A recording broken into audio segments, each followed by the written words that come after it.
បាទសូមគោរពជំរាបសួរពុកម៉ែបងប្អូនសូមស្វាគមន៍មកកាន់ Channel ថ្មីរបស់ខ្ញុំបាទពិសិដ្ឋក្មេង Filco ហើយសម្រាប់សាច់រឿងនៅភាគ1នេះដែរគឺជាសាច់រឿងបន្តពីភាគមុនរបស់ឪវ៉ាន់ថងឪហ៊ូហានលោកអ៊ំក្លឹមនិងលោកអ៊ំកណ្ដោហើយសាច់រឿងនេះគឺបន្តពីភាគមុនសម្រាប់ពុកម៉ែបងប្អូនដែលមិនទាន់បានស្ដាប់នៅសាច់រឿងភាគ1រហូតដល់ភាគ5របស់ប្រវត្តិលោកតាទាំង4ទេអញ្ចឹងពុកម៉ែបងប្អូនរងចាំស្ដាប់នៅ Channel ទូចរបស់ខ្ញុំដែលមានឈ្មោះថាពិសិដ្ឋ Official ហ្នឹងគឺវីដេអូចាស់ៗមិនថាជារឿងពុកស៊ីងរឿងអ៊ំឌឿនអ៊ំក្រាក់ក៏ដូចជារឿងឪវ៉ាន់ថងពីភាគ1ដល់ភាគ5ទេខ្ញុំនឹងអាប់ឡូតផុសនៅ Channel ទូចទាំងអស់នោះដោយសារតែ Channel ថ្មីនេះគឺយើងមិនអាចយករឿងចាស់ៗយកមកផុសទៀតបានទេពុកម៉ែបងប្អូនអញ្ចឹងចាប់ផ្ដើមពីថ្ងៃនេះទៅខ្ញុំនឹងផុសសាច់រឿងថ្មីៗនៅ Channel មួយនេះពិសិដ្ឋក្មេង Filcoធ្វើសាច់រឿងថ្មីប្រវត្តិរបស់ឪវ៉ាន់ថងឪហានក៏ដូចជាអ៊ំក្លឹមនិងអ៊ំកណ្ដោជាដើមអញ្ចឹងកុំឲ្យខាតពេលវេលាពុកម៉ែបងប្អូនយូរយើងចូលទៅស្ដាប់សាច់រឿងពេញតែម្ដងរឿងនេះយើងសូមត្រឡប់ទៅដល់ឆ្នាំ1979ដដែលអំឡុងកាលនោះអាចនិយាយបានថាទាហានខ្មែរក្រហម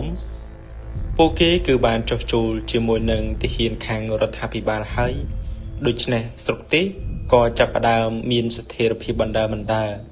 ចំណែកនៅអំឡុងកាលនោះទាហានខាងរំដោះប្រជាជនភាគច្រើន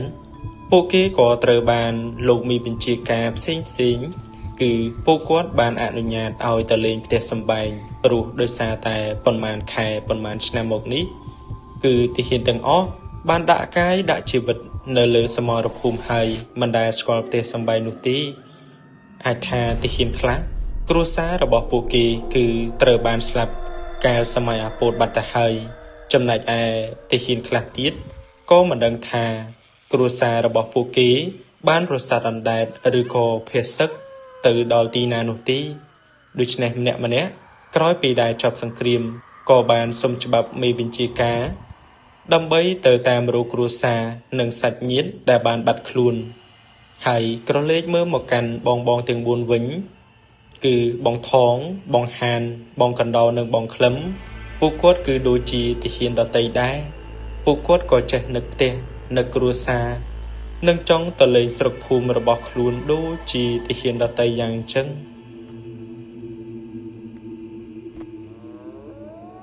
ដោយសារតែលោកមានបញ្ជាការ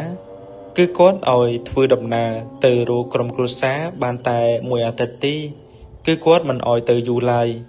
ព្រោះនៅសល់ទាហានខ្មែរក្រហមតិចតួចដែលពួកគេបាក់ទ័ពរត់ចូលព្រៃហើយមិនបានចុះចូលជាមួយនឹងខាងរដ្ឋាភិបាលហើយក្រុមទាហានតូចជាក្រុមទាំងអស់នោះនិយាយទៅក៏តែងតែចេញមកឆក់ប្លន់អ្នកភូមិដែលរស់នៅតាមតំបន់ដាច់ស្រយាលនិយាយរួមទៅពួកគេគឺបានខ្លាយទៅជាចោរព្រៃទៅហើយ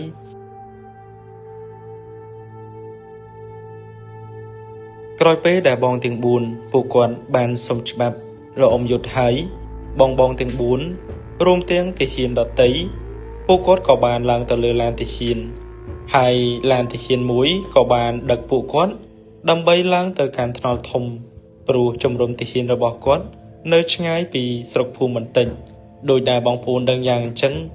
ជំរំទាហានមួយគេមិនធ្វើនៅកន្លែងទីប្រជុំជននោះទេព្រោះខ្លាចខ្មាំងគេស្គាល់គេដឹងទីតាំងអីចឹងទៅដូចនេះទើបបានជាជំរំទាហានរបស់ពួកគាត់គឺស្ថិតនៅក្នុងជីព្រៃបន្តិចតម្រាំតែឡានទាហានបានបើកទៅដល់ថ្នល់ជាតិលេខ5នៅក្នុងខេត្តបាត់ដំបងពេលនោះគឺចូលប្រហែលជាវេលាម៉ោង8ព្រឹកទៅហើយ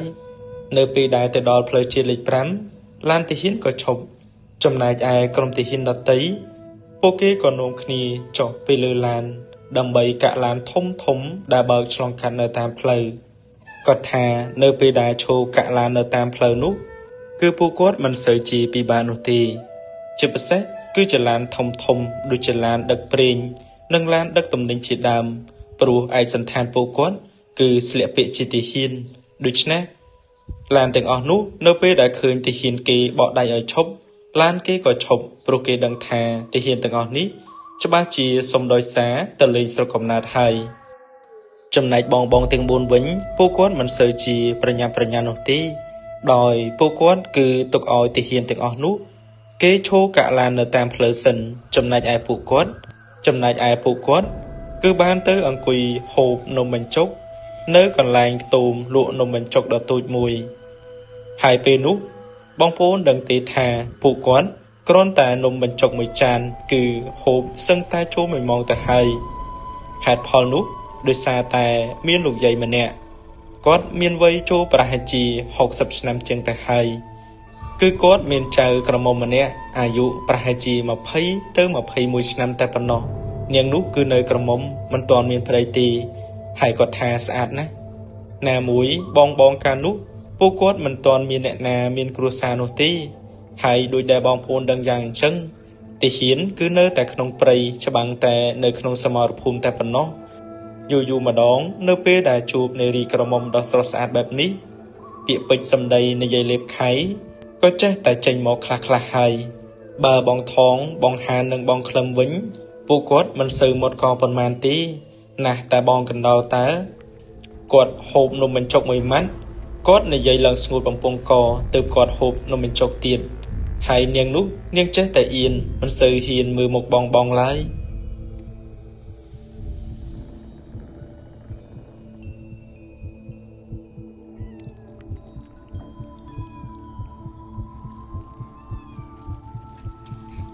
លុះមិនយូរប៉ុន្មានទាហានដែលពួកគេបានឈូកាក់ឡាននៅតាមផ្លូវនោះពួកគេគឺបានចេញធ្វើដំណើរអស់ទៅហើយចំណែកឯបងទាំង4វិញពួកគាត់ក៏ត្រូវចេញធ្វើដំណើរទៅដែរព្រោះផ្លូវធ្វើដំណើរគឺនៅវែងឆ្ងាយណាស់ទៅលើកនេះគឺពួកគាត់ទៅខាងខេត្តស្ទឹងត្រែងហើយទៅនឹងគឺទៅលេងស្រុកកំណើតរបស់បងហាននឹងឯងបងទាំង4ពួកគាត់គឺត្រូវឈរចាំកាក់ឡានចូលប្រហែលជាកន្លះម៉ោងគឺចូលម៉ោង9ព្រឹកទៅហើយចំណែកឯព្រះអាទិត្យក៏ចាប់ផ្ដើមបញ្ចេញកម្ដៅមកខ្លះហើយដែរហើយដោយសារតែឈររៀងយូរម្នាក់ក៏រៀងបែកញើសព្រោះថ្ងៃក៏ចាប់ផ្ដើមក្ដៅពេលនោះនាងក្រមុំដែលជាចៅស្រីរបស់លោកយាយលក់នំបញ្ចុកនាងក៏ចាប់ផ្ដើមដើរកាន់ទឹកមួយត្រឡោកយកមកជូនបងហានបងទាំង3គ្រាន់តែឃើញបែបនេះក៏នាំគ្នាបើកភ្នែកធំព្រោះគ្នាគាត់មាន4នាក់មិនដាច់បានជានាងក្រមុំម្នាក់នេះនាងយកទឹកមកជូនឲ្យតែបងហានយ៉ាងអញ្ចឹងទាំងដែលពួកគាត់ក៏រៀងបែកញើសហើយក្តៅស្អុះស្អាប់ខ្លួនដែរបងហានគាត់ញញឹមរួចក៏ឆ្លើយអរគុណទៅកាន់នាងដោយហេតុថាគាត់ជាបងប្អូនខ្មែរលាវអញ្ចឹងគាត់និយាយភាសាខ្មែរមិនសូវច្បាស់ទេគ្រាន់តែឮពាក្យអរគុណរបស់បងហាននាងក្រមុំនោះនាងក៏ញញឹមហើយនាងថាពូឯងនិយាយពីរោះណាបងហានពេលនោះគាត់អៀនផឹកទឹកឡើងចង់ឆ្លក់ទៅហើយតាមពិតទៅឪហានកាលពីដែលគាត់នៅកំឡុងក៏មានរូបសម្រស់មិនអន់ប៉ុន្មានដែរត្បិតអីគាត់ជាជនជាតិលាវអញ្ចឹងគាត់សតែគាត់អត់សូវខ្ពស់ប៉ុន្មានទេភ្នែកគាត់រៀងលៀបបន្តិចដូចជាកាត់ចិនយ៉ាងអញ្ចឹងតែនិយាយទៅម្យ៉ាងម្នាក់ជាមួយនឹងឪថងទេគ្រាន់ថាម្នាក់ស្អាតបែបនេះម្នាក់ទៀតគឺសង្ហាបែបនោះចំណែកឯរូបរាងរបស់លោកអ៊ំកណ្ដោវិញក៏មិនអន់ដែរគាត់មានរាងស្គមពិតមែនតែគាត់ខ្ពស់ហើយមុខគាត់ក៏មិនអន់ប៉ុន្មានដែរគ្រាន់ថាគាត់និយាយសម្ដីរៀងរពើរពួយបន្តិចឬក៏ភាសាខ្មែរយើងតែងតែហៅថាមនុស្សប្រុសរលៀមគឺជាចរិតរបស់លោកអ៊ំកណ្ដោម្នាក់នេះឯងបើនិយាយពីបងក្លឹមវិញគាត់ជាមនុស្សមឹសតែបើនិយាយពីកម្លាំងវិញគឺក្នុងចំណោមបងទាំង4គ្មានអ្នកណាមានកម្លាំងដូចជាបងក្លឹមឡើយនិយាយទៅគាត់មានកម្លាំងខ្លាំងណាស់ដូចជាក្របីឡើងកមួយក្បាលយ៉ាងអញ្ចឹងឥឡូវយើងស្លេះតែត្រឹមប៉ុណ្នេះសិនពេលដែលផឹកទឹករបស់នាងក្រមុំនឹងរួចក៏ចាប់ផ្ដើមមានឡានមួយបានបើកឆ្លងកាត់ពួកគាត់ក៏បានបកដៃឈប់និយាយទៅគឺកាក់ឡានណាគឺឡាននឹងគេឈប់ឲ្យភ្លាមព្រោះគេឃើញឯកសណ្ឋានពួកគាត់ជាទាហានដូច្នេះទើបបានជាគេឈប់ឲ្យពួកគាត់ដោយសារនេះបើសិនជាអ្នកភូមិផ្សេងដែលស្លៀកពាក់ជាស៊ីវិលវិញគឺគ្មានតកងឡានណាគេហ៊ានឲ្យជិះឡានគេទេទីមួយគឺគេខ្លាចពួកនោះគឺជាក្រុមតបខ្មែរក្រហមដែលជាតបព្រៃបន្លំខ្លួនមកតាមឆក់ប្លន់ឬក៏លួចរបស់របរដែលនៅលើឡានគេអញ្ចឹងទៅ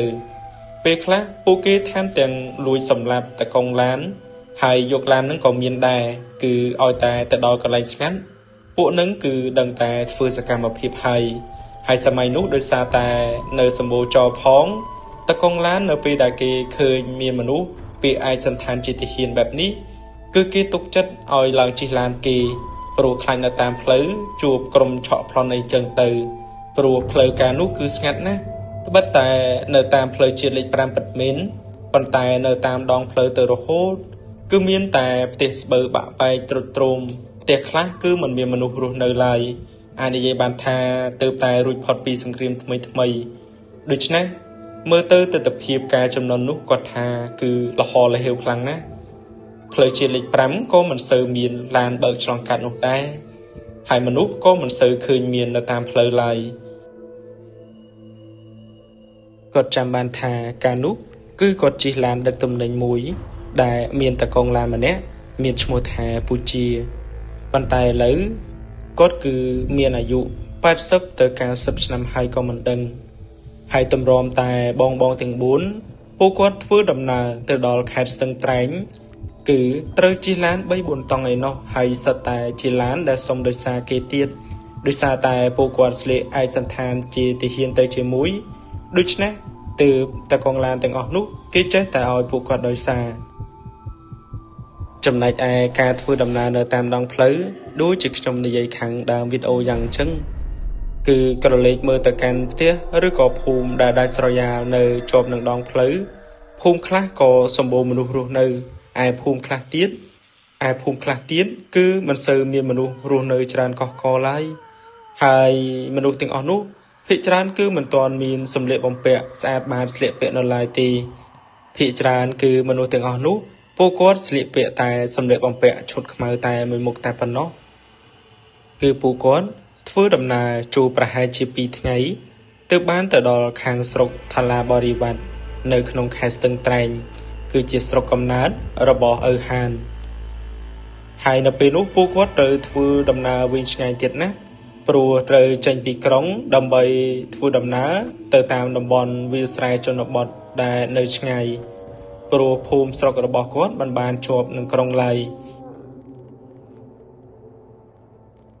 គាត់ថាគ្រាន់តែឆ្លងផុតស្រុកបានបន្តិចពួកគាត់គឺពេលខ្លះក៏ត្រូវដើរឯពេលខ្លះទៀតនៅពេលដែលមានរទេះគោរបស់អ្នកភូមិគេធ្វើដំណើរឆ្លងកាត់ពួកគាត់ទាំង4ក៏សុំដោយសារហើយចំណែកឯពេលខ្លះទៀត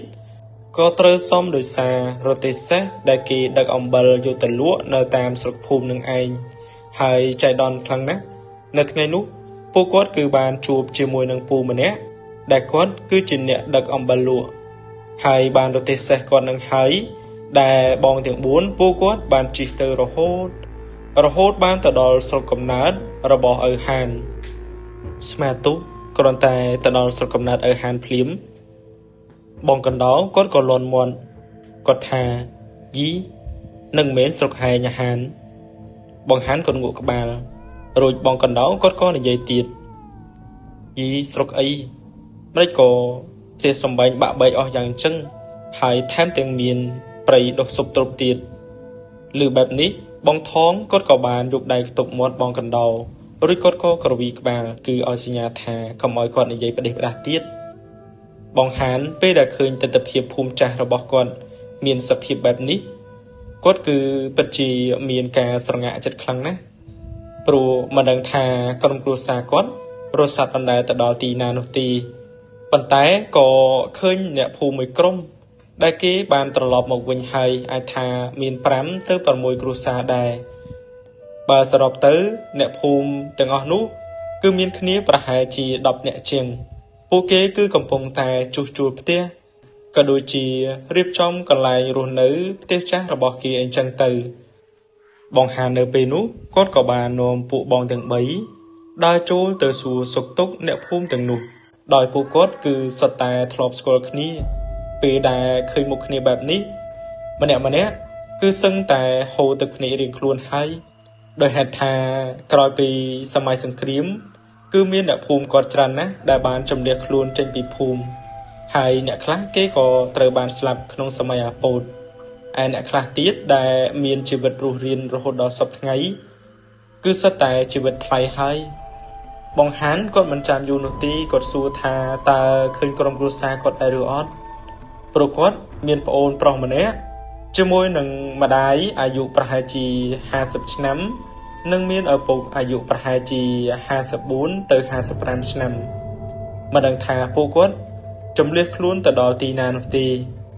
អ្នកភូមិទាំងអស់នោះនៅពេលដែលឮបងហានគាត់សួរពួកគេក៏ក្រវីក្បាលគាត់ថាកាលមុនគឺគាត់ធ្លាប់ជួបដែរគឺជួបនៅក្នុងខេត្តស្ទឹងត្រែងនេះឯង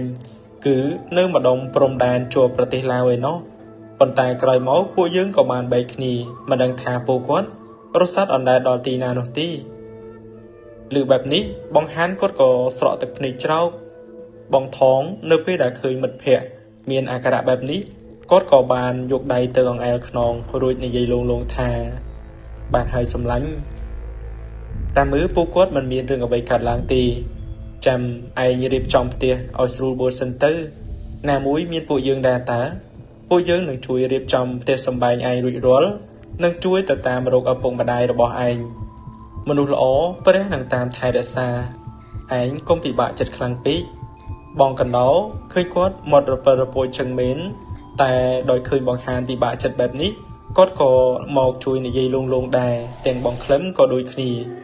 បន្ទាប់មកពួកគាត់ទាំង4ក៏បានជួយអ្នកភូមិដើម្បីជួសជុលផ្ទះសម្បែងដែលបានបាក់បែកនិងកាប់ឆ្ការព្រៃដែលដុះស៊ុបទ្រុបនៅជុំវិញបរិវេណដីរបស់អ្នកភូមិទាំងអស់នោះនិយាយទៅគឺពួកគាត់ទាំងអស់គ្នាជួយគ្នាមួយដៃមួយជើងម្នាក់ម្ដងឧទាហរណ៍ថាថ្ងៃនេះគឺទៅជួយផ្ទះអ្នកនេះហើយថ្ងៃស្អែកទៅជួយផ្ទះអ្នកនោះគឺពួកគាត់បានជួយគ្នាទៅវិញទៅមកចូលប្រហែលជា2ថ្ងៃទើបពួកគាត់បានជួសជុលផ្ទះនិងឆ្ការព្រៃដែលដុះស៊ុបទ្រុបនៅជុំវិញបរិវេណផ្ទះរបស់ពួកគាត់បានរួចរាល់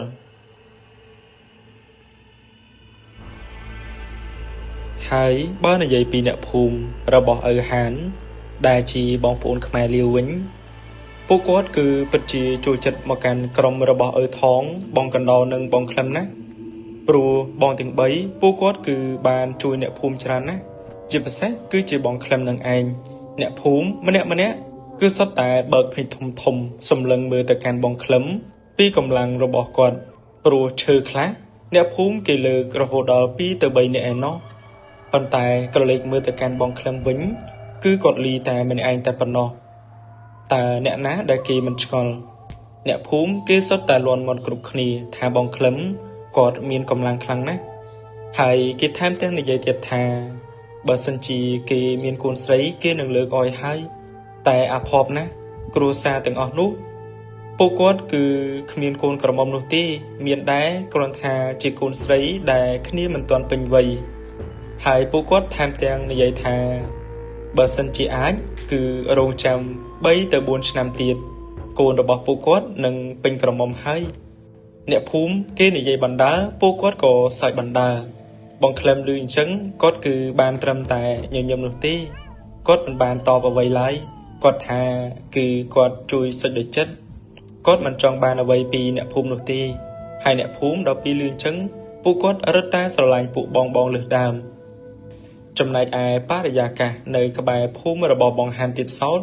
គឺពិតជាអំណោយផលខ្លាំងណាស់នៅទីនោះគឺមានស្ទឹងមួយដ៏ធំគឺនៅមិនឆ្ងាយពីភូមិរបស់គាត់នោះទេអាចថា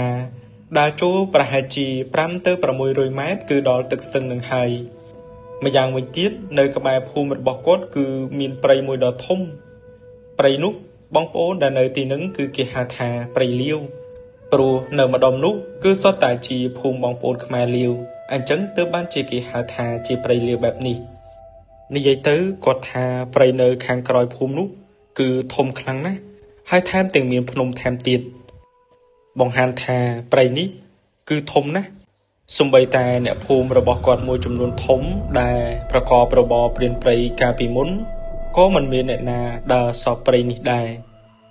បងកណ្ដោបងក្លឹមក៏ដូចជាបងថងពួកគាត់ក៏បានឈូសម្លឹងមើលទៅកាន់ព្រៃនោះព្រោះមើលទៅគឺដើមឈើធំណាស់ថែមទាំងមានឃើញកំពូលភ្នំផ្សេងដែលមើលសឹងតែដាច់កន្ទុយភ្នែកទៅហើយពេលនោះបងថងគាត់ក៏នាំពួកបងទាំង3ដើម្បីដើរទៅមើលទឹកស្ទឹងដែលនៅមិនឆ្ងាយពីភូមិរបស់គាត់ប៉ុន្មានឡើយពួកគាត់ដើរប្រហែលជាមួយសន្ទុះធំដែរទើបទៅដល់កន្លែងទឹកស្ទឹង មើលទៅទឹកនោះគឺល្អខ្លាំងណាស់មិនដឹងថាមានត្រីច្រើនប៉ុណ្ណានោះទេដែលនៅក្នុងទឹកស្ទឹងនេះបងថងគាត់ថែមទាំងប្រាប់ពួកបងថាកាលពីមុនអ្នកភូមិរបស់គាត់ក្រៅពីរបរបាញ់សត្វគឺពួកយើងមករកត្រីនៅក្នុងទឹកស្ទឹងនេះឯងមិនថាខួបប្រាំងឬក៏ខួបវស្សាទេពួកយើងគឺរកត្រីបានរហូតហើយនៅទីនេះគឺពិតជាអំណោយផលក្នុងការរស់នៅខ្លាំងណាស់អញ្ចឹងតើបានជាបងប្អូនខ្មែរលាវជាច្រើនពួកគាត់គឺបានមកកាប់ឆ្ការព្រៃនិងរស់នៅតំបន់នេះដោយសារតែជាតំបន់ដែលមានទឹកហើយមានព្រៃទៀតព្រោះខ្មែរយើងកាលចំនួនមុនពួកគាត់ភាគច្រើនគឺពឹងផ្អែកទៅលើធម្មជាតិនេះឯងដូចជាព្រៃភ្នំនិងស្ទឹងបឹងបួអីជាដើមនិយាយដល់រឿងត្រីនេះបងពួកគាត់ក៏រៀងឃ្លានដែរណាមួយមានស្រាមានអីមកជួបខ្លួនផងអញ្ចឹងចង់មកអង្គុយលំហែ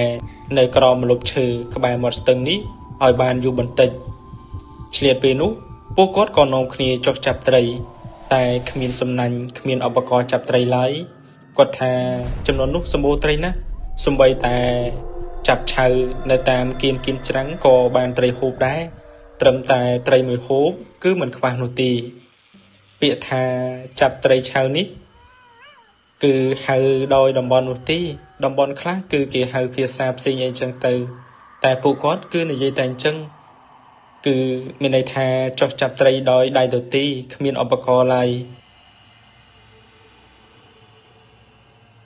ជួលប្រហែលជាមួយសន្ទុះធំបងទាំង4ពួកគាត់ក៏ឡើងពីទឹកស្ទឹងមកលើគោកវិញពួកគាត់ទាំង4នាក់ចាប់បានត្រីរៀងច្រើនគួរសមដែរគ្រាន់ថាចាប់មិនបានត្រីធំទេភាគច្រើនគឺចាប់បានត្រីល្មមដូចជាត្រីឆ្ពិនត្រីកន្ត្រប់និងត្រីក្អែកជាដើមហើយស្ទឹងនោះគឺសម្បូរត្រីក្អែកណាស់គឺត្រីក្អែកធំទៀតបន្ទាប់មកពួកគាត់ក៏នាំគ្នាបង្កាត់ភ្លើងហើយនិយាយជជែកគ្នាលេងនៅកន្លែងមាត់ស្ទឹងនឹងឯងគឺគិតថានឹងចេញទៅតាមរកឪពុកម្ដាយរបស់បងហាននៅថ្ងៃស្អែកព្រោះនៅខាងព្រំដែនឡាវក៏នៅមិនឆ្ងាយពីស្រុកភូមិពួកគាត់ប៉ុន្មានឡើយអញ្ចឹងពួកគាត់គិតថានឹងចេញទៅថ្ងៃស្អែកនេះឯងដកមេបណ្ដើក៏និយាយគ្នាពីរឿងនេះបណ្ដើក៏ដូចជាប្រាជ្ញគ្នាពីរឿងផ្សេងទៀត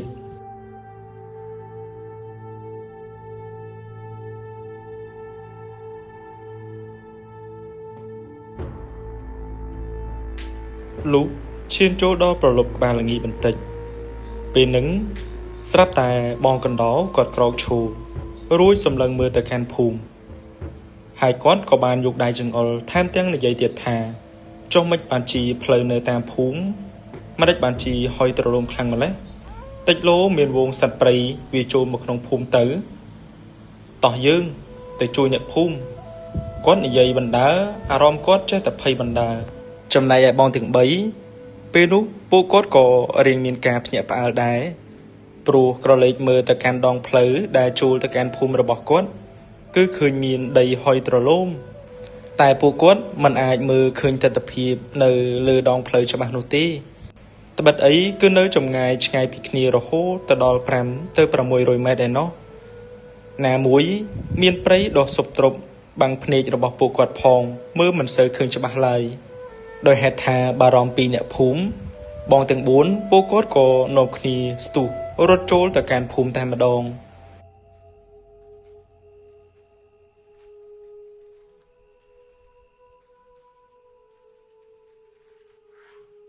លុះនៅពេលដែលពួកគាត់ទាំង4នាក់រត់ទៅដល់ក្បែរផ្លូវដែលមានដីហុយត្រឡោមនោះ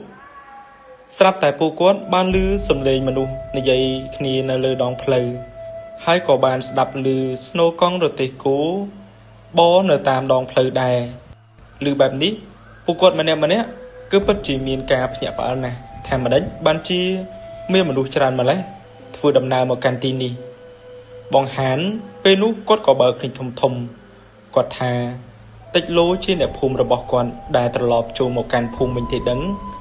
បងទាំង3គ្រាន់តែឮបងហាននិយាយបែបនេះគាត់គឺពិតជាត្រេកអរខ្លាំងណាស់ព្រោះគិតថាប្រហែលជាគ្រួសារបងហានក៏មាននៅក្នុងចំណោមវងអ្នកភូមិទាំងអស់នេះដែរហើយដូចជាការគិតរបស់បងទាំង4នាក់យ៉ាងអញ្ចឹង ពេលដែលពួកបងទាំង4ពួកគាត់បានរត់ទៅដល់លើដងផ្លូវក៏ឃើញវងមនុស្សជាច្រើនដែលស្លៀកពាក់ដោយឈុតខ្មៅពួកគាត់គឺអ្នកខ្លះគឺគាត់ដើរហើយអ្នកខ្លះទៀតគឺគាត់អង្គុយនៅលើរទេះគោអីចឹងទៅបើមើលទៅគឺមានចំនួនមនុស្សប្រហែលជា30ទៅ40នាក់ឯណោះដោយឃើញចឹងបងទាំង4ពួកគាត់ក៏នាំគ្នាឈរចាំមើលនៅលើដងផ្លូវចំណែកឯអ្នកភូមិដែលគេមកដល់មុននោះពួកគេក៏នាំគ្នាចេញពីផ្ទះដើម្បីរត់មកមើលពីដំណើរមួយនេះផងដែរនៅថ្ងៃនោះម្នាក់នៅពេលដែលឃើញគ្នាទៅវិញទៅមកដោយហេតុថាធ្លាប់ស្គាល់ធ្លាប់រស់នៅធ្លាប់ជាអ្នកចិត្តខាងជុំគ្នាពួកគាត់ខ្លះដែលជាសាច់ញាតិក៏នាំគ្នារត់មកអបគ្នាអីចឹងទៅទស្សនភាពមួយនោះគាត់ថាគឺកម្របានឃើញខ្លាំងណាស់ហើយមិនយូរប៉ុន្មានគ្រួសាររបស់ឪហានពួកគាត់ក៏បានធ្វើដំណើរមកដល់បងហានគ្រាន់តែឃើញម្ដាយឪពុកនិងប្អូនប្រុសរបស់គាត់ភ្លាមគាត់ពិតជាត្រេកអរខ្លាំងណាស់គាត់ស្ទុះរត់ទៅលូតជង្គង់ក្រាបសំពះទៅកាន់ឪពុកម្ដាយរបស់គាត់ភ្លាមចំណែកឯអ៊ំស្រីនិងអ៊ំប្រុសវិញពួកគាត់ក៏បានយំអបកូនដែរដោយហេតុថាមិននឹកស្មានតែបង្ហានគាត់អាចមានជីវិតរស់រហូតមកដល់សប្តាហ៍ថ្ងៃនេះទេដោយពេលមុនគាត់បានចូលធ្វើជាទាហាននោះអញ្ចឹងនៅពេលដែលឃើញកូននៅមានជីវិតបែបនេះពួកគាត់ក៏ត្រេកអរដែរហើយបង្ហានគាត់ក៏បានណែនាំបងទាំង3ដើម្បីឲ្យស្គាល់ម្ដាយឪពុករបស់គាត់ដែរបងទាំង3ពួកគាត់ក៏បានជម្រាបសួរទៅកាន់អ៊ំស្រីនិងអ៊ំប្រុសគ្រាន់តែបង្ហានគាត់បង្ហើបថានេះគឺជាមិត្តភក្តិរបស់កូនកាលដែលនៅធ្វើជាទាហានជុំគ្នាធ្លាប់ស៊ីអត់ស៊ីឃ្លានជាមួយគ្នានិងធ្លាប់ជួយយកអាសាគ្នាជាច្រើនខែច្រើនឆ្នាំកន្លងមកនេះនិយាយរួមទៅគឺជាមិត្តស្លាប់រស់ឪពុកម្ដាយគាត់នៅពេលដែលឮកូននិយាយបែបនេះគាត់ទុកបងទាំង3ប្រៀបដូចជាកូនបង្កើតរបស់គាត់យ៉ាងអញ្ចឹងបន្ទាប់មកអ្នកភូមិទាំងអស់ពួកគាត់ក៏បានជួបជុំគ្នាម្ដងទៀតប៉ុន្តែការជួបជុំមួយនេះគឺជាការជួបជុំដ៏សោកសៅបំផុតព្រោះដោយហេតុថាមានអ្នកភូមិច្រើនណាស់ដែលពួកគាត់មិនអាចត្រឡប់វិលចូលភូមិវិញបានហើយនិយាយបានថាកាលពីមុនគឺមានមនុស្សរស់នៅក្នុងភូមិប្រហែលជា100នាក់ជាងឯណោះប៉ុន្តែនៅពេលនេះអ្នកភូមិគឺបានជួបជុំគ្នាមានចំនួនមិនដល់100នាក់ផងអ្វីតែធ្វើម៉េចនេះគឺជាសង្គ្រាមដូច្នេះគ្មានអ្នកណាគេចង់ជួបឡើយម្នាក់ឲ្យតែមានជីវិតរស់ត្រឡប់មកវិញគឺសប្បាយចិត្តណាស់ទៅហើយ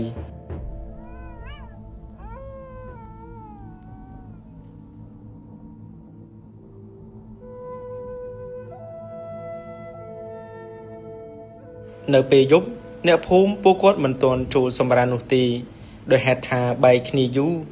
អញ្ចឹងម្នាក់ក៏ចេះតែចង់សួរសុខទុក្ខពីដំណើរជីវិតប៉ុន្មានខែប៉ុន្មានឆ្នាំមកនេះថាតើមានអ្នកណាជួបរឿងអ្វីខ្លះអីចឹងទៅហើយមានគ្រួសារណាខ្លះដែលព្រាត់ប្រាសគ្រួសារដោយអ្នកភូមិគេបានបង្កាត់ជាភ្នក់ភ្លើងមួយដ៏ធំនៅចំកណ្ដាលភូមិហើយក៏អង្គុយជជែកគ្នាសួរសុខទុក្ខគ្នានៅជុំវិញភ្នក់ភ្លើងនឹងឯងយប់នោះពួកគាត់អង្គុយជជែកគ្នាទៅរហូតដល់ប្រហែលជាម៉ោង10កន្លះយប់ទើបអ្នកភូមិនាំគ្នាចូលសម្រានប៉ុន្តែចាស់ខ្លះពួកគាត់មិនទាន់ដាច់អាល័យដោយហេតុថាបែកគ្នាយូរអ្នកខ្លះគេនិយាយគ្នាទល់ភ្លឺក៏មានដែរ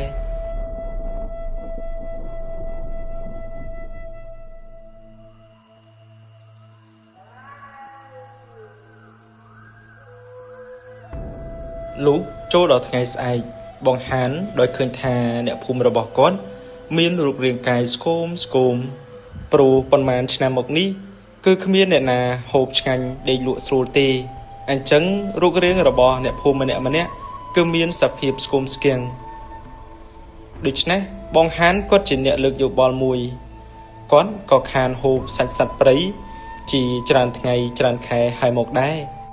ណាមួយពួកគាត់មកនេះក៏មានកំភ្លើងមកម្នាក់មួយដើមគឺផ្ទុយពីអ្នកភូមិដែលគ្មានកំភ្លើងប្រើប្រាស់ឡើយអញ្ចឹងបើសិនជាពួកគាត់ចង់បាញ់សត្វចង់ចូលព្រៃក៏បានត្រឹមតែដាក់អន្ទាក់សត្វអីនោះទេ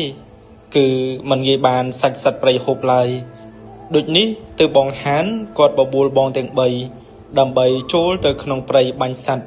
ចង់យកសាច់សត្វខ្លះយកមកចែកអ្នកភូមិឲ្យហូបជប់ជុំគ្នាឲ្យបានសប្បាយម្ដង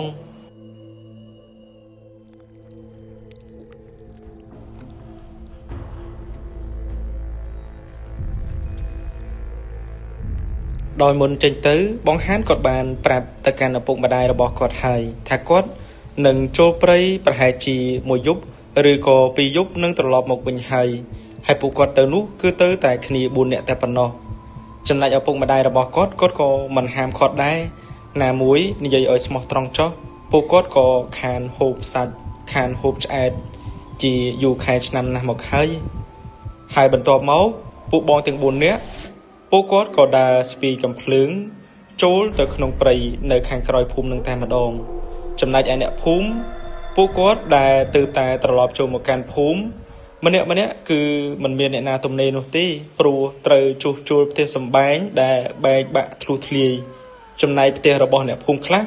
គឺត្រូវកណ្ដៀរឡើងហើយរលំដល់ដីទៅហើយដូច្នេះផ្ទះខ្លះក៏ត្រូវធ្វើថ្មីហើយមនុស្សកាលចំនួននោះពួកគាត់គោរពស្រឡាញ់និងចេះជួយយកអាសាគ្នាណាមិនចេះតែឈោមើលនឹងភ្នែកឡើយពួកគាត់ជួយគ្នាមួយដៃមួយជើងដើម្បីធ្វើឲ្យភូមិចាស់មួយនេះវិលត្រឡប់មករកសភាពដើមវិញ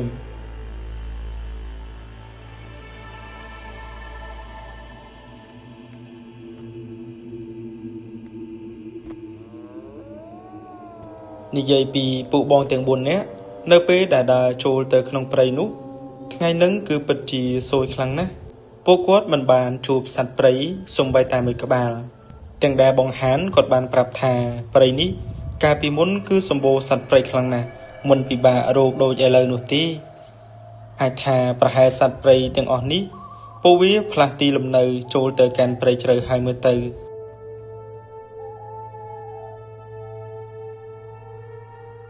ដោយដើរមួយព្រឹកធំហើយនៅតែមិនឃើញមានសត្វព្រៃទៀតដូច្នេះម្នាក់ក៏រៀងនឿយហត់អស់កម្លាំងអញ្ចឹងពួកគាត់ទាំង4ក៏ផ្អែកខ្នងអង្គុយនៅក្រោមលប់ឈើដ៏ធំមួយដើមពេលហ្នឹងគឺបងក្លឹមគាត់ឈឺបត់ជើងតូចអញ្ចឹងគាត់ក៏បានក្រោកដើរចូលទៅកំពតព្រៃនៅក្បែរនោះ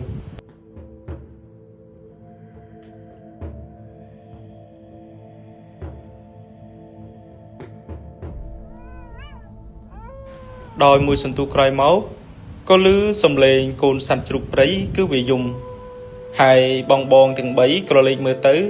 គឺឃើញបងក្លឹមគាត់ដើរចេញមកពីកំពតព្រៃនោះតែពេលដែលគាត់ដើរចេញមកនោះគឺឃើញបងក្លឹមគាត់ដើរបីកូនសត្វជ្រូកព្រៃមួយក្បាលបងទាំង3ពួកគាត់គឺពិតជាមានការងឿងឆ្ងល់ណាស់ថាតើបងក្លឹមគាត់បានកូនសត្វជ្រូកព្រៃនឹងមកពីណានិយាយទៅកូនសត្វជ្រូកព្រៃនោះវាមានទំហំតូចនោះទេអាចថាវាមានទម្ងន់ប្រហែលជា15គីឡូក្រាមអីគឺអស់ហើយនៅពេលដែលបងក្លឹមគាត់ដើរបីកូនសត្វជ្រូកព្រៃនឹងទៅដល់កន្លែងបងដែលគាត់សម្រាកនៅក្រោមលប់ឈើនោះគាត់ក៏បានដាក់កូនសត្វជ្រូកព្រៃចុះបងកណ្ដោគាត់ក៏លាន់មាត់ថាជុំអាក្លឹមប៉ុននេះឆ្ងាញ់មាត់ហើយយើងខានស៊ីសាច់សត្វព្រៃយូរហើយថ្ងៃនេះដឹងតែឆ្ងាញ់មាត់ហើយយើងបងថងគាត់ក៏បានយកដៃទៅវាយក្បាលបងកណ្ដោរួចក៏និយាយថាអានេះគិតតែពីរឿងស៊ីចុកនឹងឯងបើសត្វធំទៅអញមិនថាទេតែឯងមើលមិនដឹងថាកូនសត្វជ្រូកព្រៃនេះវានឹកម្ដាយវាប៉ុណ្ណាទេតាមមើលមិនទាន់ដាច់ដោះផងតាមអញគិតមើលនៅពេលហ្នឹងបងទាំង3គាត់ចេះតែយកឈើចាក់កូនសត្វជ្រូកព្រៃនោះចង់និយាយថាការចំនួនហ្នឹងពួកគាត់រៀងនៅក្មេងៗនៅកំឡោះដែរអញ្ចឹងគឺមានការលេងសើចច្រើនបន្តិចហើយកូនជ្រូកព្រៃនោះវាចេះតែស្រែកមិនឈប់ឡើយពួកគាត់គិតតែសើចសប្បាយគឺមានតែបងហានទេដែលគាត់មិនបានចូលរួមលេងជាមួយគឺគាត់ផ្ទុយពីបងទាំង3គាត់ចេះតែក្រឡេកភ្នែកសម្លឹងមើលជុំវិញព្រៃនឹងរហូតហាក់បីដូចជាគាត់កំពុងតែរកមើលរបស់អ្វីម្យ៉ាងរំពេចនោះបងថងគាត់ក៏ទៅកេះបងហានហើយនិយាយថាឯងកំពុងតែរកអីអាហានបងហានគាត់ក៏តបមកវិញទាំងសម្ដីរដើនថាអាក្លឹមមកយកកូនជ្រូកព្រៃនឹងមកពីណា យកកន្លែងណាទៅដាក់កន្លែងនឹងវិញវើយប្រយ័ត្នម្ដាយវាមករោគ្រឿងដល់កន្លែងបងកណ្ដោនិងបងក្លឹមគ្រាន់តែឮបែបនេះក៏បើកភ្នែកធំធំរួចបងកណ្ដោគាត់ស្រាប់តែនិយាយអួតក្អេងក្អាងថាយីក្រែងពួកយើងមានកំភ្លើងម្នាក់មួយដើមតើហើយជួលព្រៃមកលើកនឹងគឺយើងមកបាញ់សត្វព្រៃមិនមែនឲ្យសត្វព្រៃដេញទេបងហានគាត់ញញឹមឲ្យដូចពាក្យសម្ដីឯងនិយាយអាកណ្ដោឯងចាំមើលបន្តិចទៀតគឺដឹងហើយភ្លាមនោះគឺមិនទាន់មានរឿងអ្វីកើតឡើងនោះទេតលតែមួយសន្ទុះក្រោយមកស្រាប់តែឮសំឡេងគប់ហាក់បីដូចជាមានសត្វអ្វីកំពុងតែរត់សម្ដៅមកកាន់ទីនេះយ៉ាងអញ្ចឹងពួកគាត់ចេះតែក្រឡេកភ្នែកមើលជុំវិញនឹងរហូតភ្លាមនោះស្រាប់តែឃើញមានកន្លែងកំពតព្រៃមួយឃើញដុបព្រៃនៅទីនោះគឺវារង្គើអញ្ចឹងច្បាស់ជាមានសត្វអ្វីដែលកំពុងតែសម្ដៅមកកាន់ទីនេះហើយម្នាក់ក៏នាំគ្នាក្រោកឈររួចភ្ជង់កំភ្លើងទៅកាន់កន្លែងព្រៃដែលរង្គើនោះចំណែកឯកូនសត្វជ្រូកព្រៃនឹងវិញគឺពួកគាត់មិនបានធ្វើអ្វីនោះទេបងក្លឹមគឺគាត់បានប្រឡែងទៅវិញហើយវាក៏បានរត់ចូលទៅកាន់កំពតព្រៃនោះហើយមួយរំពេចក្រោយមកម្ចាស់សំលេងនិងជាម្ចាស់ដែលធ្វើឲ្យកំពតព្រៃនៅទីនោះរង្គើវាក៏បានបង្ហាញខ្លួនមកគ្រាន់តែឃើញទំហំសត្វជ្រូកព្រៃនឹងភ្លាមបងម្នាក់ពួកគាត់ឈោសឹងតែញ័រជើងទៅហើយព្រោះវាធំខ្លាំងណាស់បើក្រឡេកមើលទៅកាន់បងកណ្ដោនិងបងក្លឹមវិញពួកគាត់ទាំងពីរភ្ជង់កំភ្លើងទៅកាន់ជ្រូកព្រៃដ៏ធំមួយក្បាលនោះមិនដកដៃឡើយអាចថាបើវាមកគៀកពួកគាត់នឹងបាញ់រះទៅកាន់ជ្រូកព្រៃនឹងហើយបងហានគាត់ស្រាប់តែយកដៃទៅវាយកំភ្លើងបងក្លឹមនិងបងកណ្ដោចុះរួចគាត់បាននិយាយថាកុំធ្វើបាបវាមេសត្វជ្រូកព្រៃនេះវាដូចជាពួកយើងយ៉ាងអញ្ចឹងចេះស្រឡាញ់កូនចៅវាដូចជាមនុស្សដែរហើយបើយើងសម្លាប់វាច្បាស់ជាកូនរបស់វាគ្មានទីពឹងនោះទេគ្រាន់តែឮសម្ដីបងហានប៉ុន្មានម៉ាត់នេះបងថងគាត់ក៏ឈោសម្លឹងមើលទៅកាន់បងហានដោយមិនដាក់ក្រសែភ្នែកឡើយបងថងនៅពេលនោះគាត់គិតថាមិននឹកស្មានតែមិត្តភក្តិរបស់គាត់ម្នាក់នេះមានគុណធម៌ដល់ថ្នាក់នេះឡើយអញ្ចឹងពេលនោះបងពួកគាត់ក៏ធ្វើភ្នែកសព្រោះសត្វជ្រូកព្រៃវារត់ចេះតែមកគៀកពួកគាត់ហើយបើគាត់មិនបាញ់គឺមានតែរត់ពេលនោះពួកគាត់គឺរត់មែនគឺម្នាក់ស្ទុះរត់ទៅរកដើមឈើរៀងខ្លួនមើលទៅកាន់ដើមឈើណាដែលទំនងថាអាចឡើងរួចពួកគាត់ក៏នាំគ្នាស្ទុះរត់ទៅលើដើមឈើនោះម្នាក់មួយដើមហើយសំណាងដែរនៅថ្ងៃនោះដោយសារតែនៅជុំវិញនឹងគឺមានដើមឈើធំល្មមអាចឲ្យពួកគាត់ឡើងបានអញ្ចឹងបងម្នាក់គឺសុទ្ធតែឡើងលើដើមឈើនឹងរួចទាំងអស់គឺសត្វជ្រូកព្រៃនោះវាមិនអាចធ្វើអ្វីពួកគាត់បានឡើយវាបានត្រឹមតែដើរក្រឡឹងទៅមកនៅក្រោមដើមឈើពួកគាត់តែប៉ុណ្ណោះក្រឡេកមើលទៅកាន់បងវិញអារម្មណ៍ម្នាក់គឺមិនបានភ័យតក់ស្លុតទៀតទេគឺពួកគាត់ចេះតែមើលមុខគ្នាហើយសើចដាក់គ្នានៅលើដើមឈើនឹងគឺបងទាំង4ពួកគាត់អង្គុយនៅលើដើមឈើនឹងរហូតទាល់តែសត្វជ្រូកព្រៃនឹងវានាំកូនវាចូលទៅក្នុងព្រៃវិញបាត់ទើបពួកគាត់ចាប់ផ្ដើមចុះទៅលើដើមឈើរៀងខ្លួន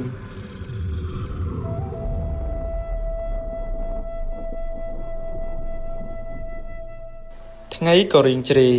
បងទាំង4ពួកគាត់នៅតែមិនទាន់នៅរកបានសត្វព្រៃមួយក្បាលដដែលអញ្ចឹងគឺមានតែធ្វើដំណើរចូលទៅក្នុងព្រៃកាន់តែជ្រៅបន្តទៀតក្រែងលោបានទៅដល់កន្លែងវងសត្វព្រៃដែលវារស់នៅនិយាយទៅពួកគាត់មិនលោភលន់នោះទេគាត់បាញ់បានតែមួយក្បាលឬក៏ពីរក្បាលនិងត្រឡប់ចូលមកកាន់ភូមិវិញហើយដោយដើរចូលព្រៃចូលវេលាប្រហែលជាម៉ោង3រសៀលល្ងាចទៅហើយនៅតែមិនទាន់ឃើញមានសត្វព្រៃទៀតពេលនោះបងហានគាត់ក៏ផ្អាកធ្វើដំណើររួចគាត់ក៏ចាប់ផ្ដើមធ្វើពិធីអ្វីម្យ៉ាងដែលជនជាតិរបស់គាត់គេហៅថាពិធីសុំម្ចាស់ព្រៃគឺមានន័យថាពេលដែលមកបាញ់សត្វក្នុងព្រៃពេលដែលរោគសត្វមិនបានគឺតែងតែធ្វើពិធីនេះឯងហើយពិធីសុំសត្វពីម្ចាស់ព្រៃនេះគឺគេប្រកាន់ណាឧទាហរណ៍ថាបងហានគាត់និយាយចរចាជាមួយនឹងម្ចាស់ព្រៃថាចូលមកលើកនឹងគឺយកតែសត្វ2ក្បាលតែប៉ុណ្ណោះហើយបើសិនជានៅក្នុងចំណោមគ្នារបស់គាត់ គឺមានអ្នកណាដែលហ៊ានបំពេញឬក៏បាញ់សត្វដែលមានចំនួនលើសពីក្បាលនោះពួកគាត់ទាំង4នាក់គឺច្បាស់ជានៅក្នុងព្រៃនេះមិនសុខនោះទេគឺពេលដែលគាត់ធ្វើពិធីនឹងរួចគាត់ក៏បានយកពាក្យសម្ដីទាំងអស់នេះប្រាប់ទៅកាន់បងទាំង3នាក់ពួកគាត់ក៏យល់ហើយមែនគ្រាន់តែបងហានគាត់ធ្វើពិធីនឹងចប់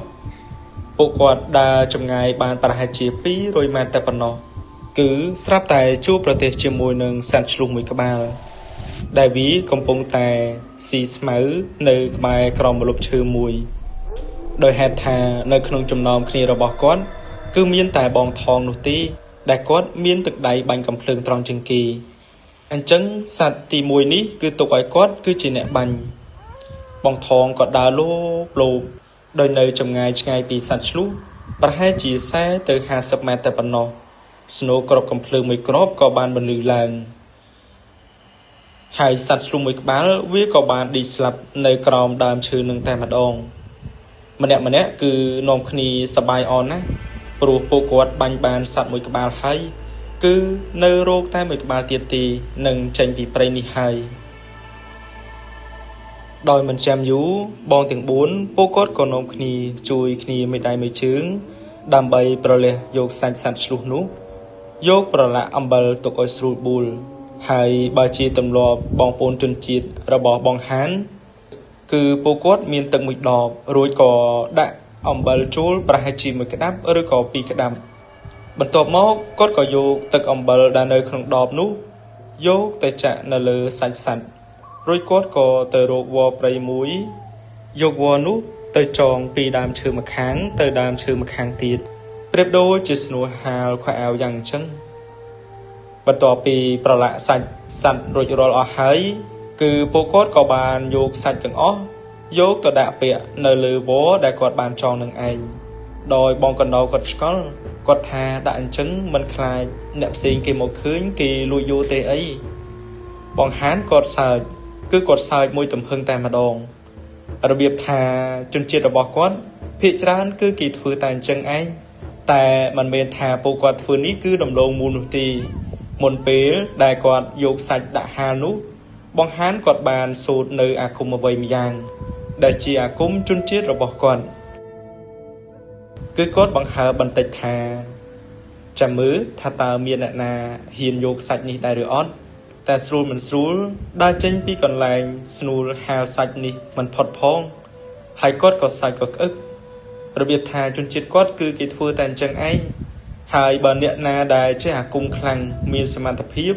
នៅពេលដែលដើរប្រទះជាមួយនឹងស្នួលហាលសាច់សត្វព្រៃរបស់នរណាម្នាក់គេចេះដោះហើយគេអាចយកសាច់សត្វនឹងទៅបានតែបើអ្នកដែលចេះស្ទើរចេះល្មមគឺគេមិនហ៊ានប្រថុយនោះទេខ្លាចថាដូចជាសម្ដីបងហានយ៉ាងអញ្ចឹងពេលដែលលោកដៃយកសាច់ដែលគេដាក់ហាលនោះអាចនឹងត្រូវរបស់បងប្អូនជនជាតិគាត់អញ្ចឹងគឺគ្មានអ្នកណាសូវហ៊ានលួចយកសាច់របស់គេនោះទេហើយម្យ៉ាងវិញទៀតកាលចំនួននឹងគាត់ថាមនុស្សភាគច្រើនគឺពួកគាត់ស្មោះត្រង់ណាស់មិនសូវចង់បានរបស់គេទេទើបបានជាជនជាតិគាត់ភាគច្រើននៅពេលដែលបាញ់សត្វបានគឺតែងតែធ្វើរបៀបនេះឯងចំណែកបងថងដែលគាត់ជាអ្នកចេះដែរគាត់មិនសូវលូកមាត់លូកកនោះទេព្រោះគាត់ដឹងថាមិត្តភ័ក្តិរបស់គាត់បងហានម្នាក់នេះមុនពេលដែលគាត់ធ្វើអ្វីមួយគឺគាត់មានហេតុផលរបស់គាត់បន្ទាប់ពីហាលសាច់ហាលអីរួចបងទាំង4ពួកគាត់ក៏នាំគ្នាធ្វើដំណើរចូលព្រៃបន្តទៀតព្រោះមើលទៅមេឃក៏ជិតយប់បាត់ទៅហើយ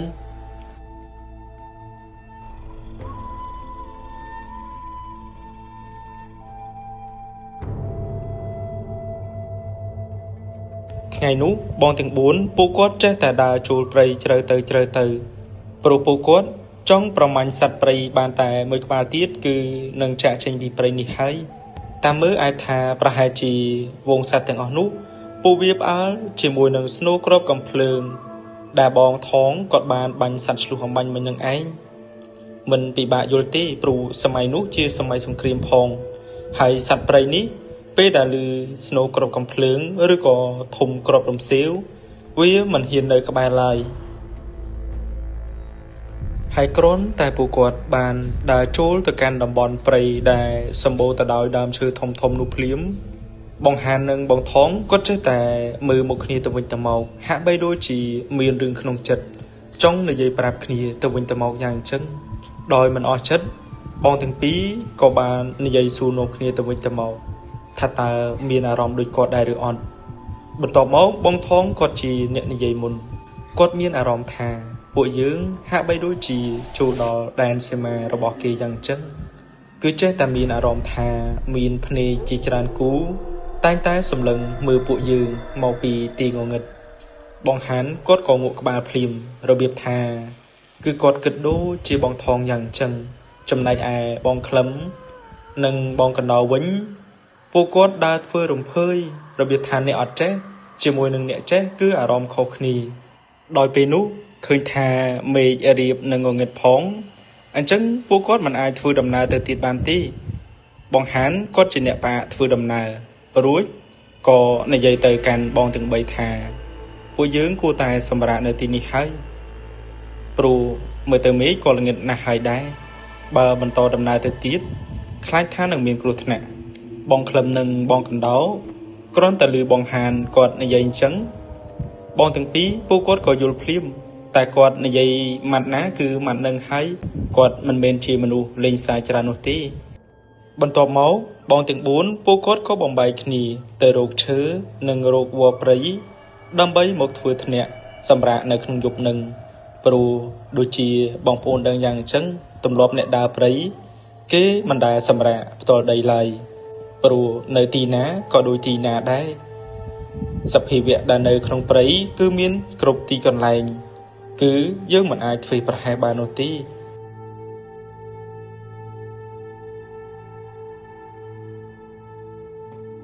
នៅពេលនោះពួកគាត់ក៏បានបំបែកគ្នារៀងៗខ្លួនដោយទៅម្នាក់មួយទិសតែរបៀបថាមិននៅឆ្ងាយគ្នាប៉ុន្មានទេគ្រាន់តែទៅចម្ងាយឆ្ងាយពីគ្នាហៅគ្នាឮតែប៉ុណ្ណោះរំពេចនោះម្នាក់ក៏ស្រាប់តែភ្ញាក់ផ្អើលព្រោះតែបានឮសំឡេងស្នូរគ្រាប់កំភ្លើងចេញមកពីកន្លែងបងកណ្ដោដែលគាត់ទៅរកកាប់ឈើយកមកធ្វើធ្នាក់នឹងឯងម្នាក់មិនបងអង្គយូរឡើយក៏នាំគ្នាស្ទុះរត់ទៅរកកន្លែងបងកណ្ដោព្រោះខ្លាចមិត្តភ័ក្តិមានគ្រោះថ្នាក់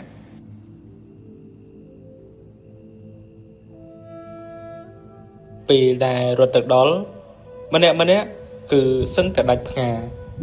ព្រោះបានឃើញបងកណ្ដោគាត់កំពុងតែទាញសត្វឆ្លុះចេញមកពីកំពតព្រៃនៅក្បែរនោះមើលទៅគាត់បែកញើសឡើងចូលខ្លួនទៅហើយគាត់ថែមទាំងឆ្លៀតហៅបងក្លឹមឲ្យទៅជួយលើកសត្វឆ្លុះនឹងទៀតព្រោះបើត្រឹមតែតាមសមត្ថភាពរូបរាងកាយរបស់គាត់ស្គមស្គាំងគឺមិនអាចលីសត្វឆ្លុះនឹងបាននោះទេគឺគាត់ស្រែកហៅថាណែអាក្លឹមមកជួយលើកសត្វឆ្លុះអញតិចវើយសត្វឆ្លុះនេះអញខំបាញ់បានអំបញ្ញមិញប៊ីតែនឹងវារត់បាត់កុំតែទឹកដៃអញត្រង់ទេកុំអីបាញ់វាមិនត្រូវឡើយសត្វឆ្លុះមួយក្បាលនេះគឺវាមិនដូចជាសត្វឆ្លុះមួយក្បាលដែលអាថងបាញ់បាននោះទេគឺវាកិច្ចទៅលិចកិច្ចទៅកើតតែទឹកដៃអញត្រង់ទើបអញបាញ់វាត្រូវម្នាក់ក៏នាំគ្នាសើចរបៀបថាស្ដាប់សម្ដីអួតរបស់បងកណ្ដោម្នាក់នេះគឺពិតជាគួរអស់សំណើចខ្លាំងណាស់អ្នកណាមិនស្គាល់ពីទឹកដៃបាញ់កំភ្លើងរបស់បងកណ្ដោទៅគ្រាន់ថាមិនដឹងថាយ៉ាងម៉េចបានជាគាត់បាញ់បានសត្វឆ្លុះមួយក្បាលនេះពួកគាត់ក៏មិនហ៊ានថាមិត្តភក្តិដែរព្រោះគាត់បាញ់សត្វឆ្លុះនោះងាប់ពិតមែនបងក្លឹមលើកសត្វឆ្លុះនោះពាក់នៅលើស្មារួចក៏លីធ្វើប្រងើយដើរចូលទៅកាន់កន្លែងដែលពួកគាត់រៀបនឹងធ្វើធ្នាក់សម្រាប់នៅក្នុងយប់នឹង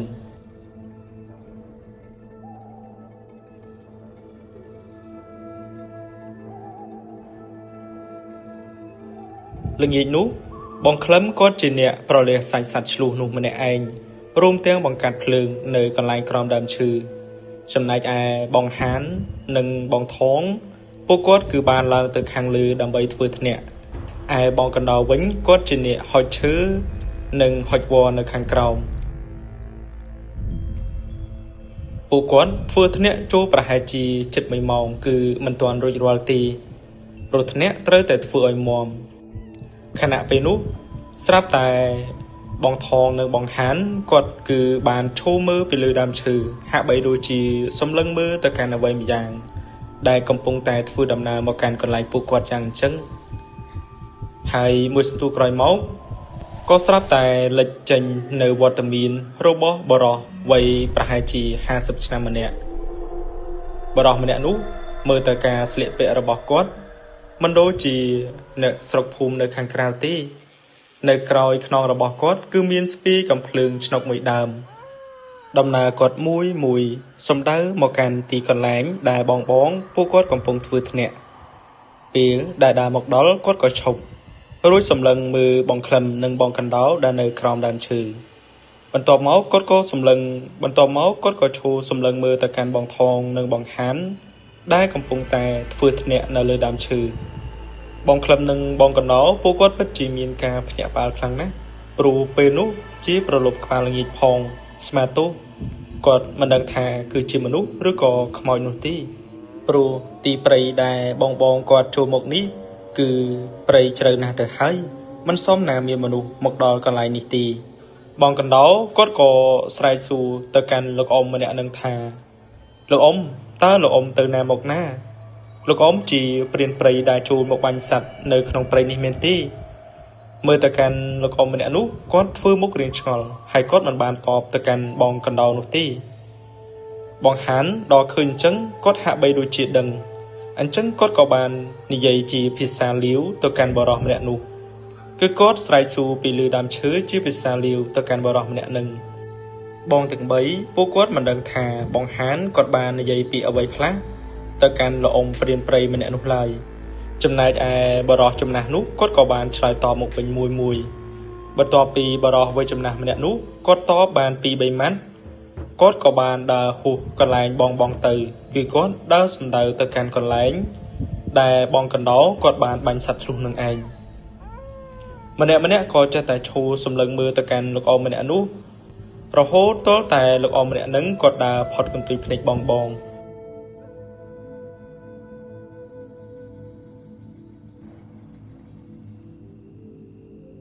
ចំណែកពេលហ្នឹងម្នាក់ក៏មិនបានគិតអ្វីច្រើនទេគឺគិតតែខំធ្វើធ្នាក់ឲ្យរួចរាល់ព្រោះមេឃគឺងងឹតមែនទែនហើយតលតែចូលបានប្រហែលជា5ទៅ6នាទីក្រោយមកទើបឃើញលោកអ៊ំម្នាក់ហ្នឹងគាត់ដើរចេញមកពីកន្លែងដែលបងកណ្ដោគាត់បាញ់សត្វឆ្លុះពេលដែលគាត់ដើរមកដល់កន្លែងក្បែរដើមឈើដែលបងគាត់ធ្វើធ្នាក់គាត់ក៏ឈប់ម្ដងទៀតភ្នែករបស់គាត់ម្ដងនេះគាត់គឺចោលកន្ទុយភ្នែកទៅកាន់កន្លែងបងក្លឹមដែលកំពុងតែប្រលះសាច់សត្វឆ្លុះហើយនៅក្នុងដៃរបស់គាត់ហាក់បីដូចជាមានចំណងវល្លិអ្វីម្យ៉ាងលើកនេះបងហានគាត់ស្រែកសួរម្ដងទៀតតែគាត់នៅតែសួរជាភាសាលាវដដែលបរោះម្នាក់នឹង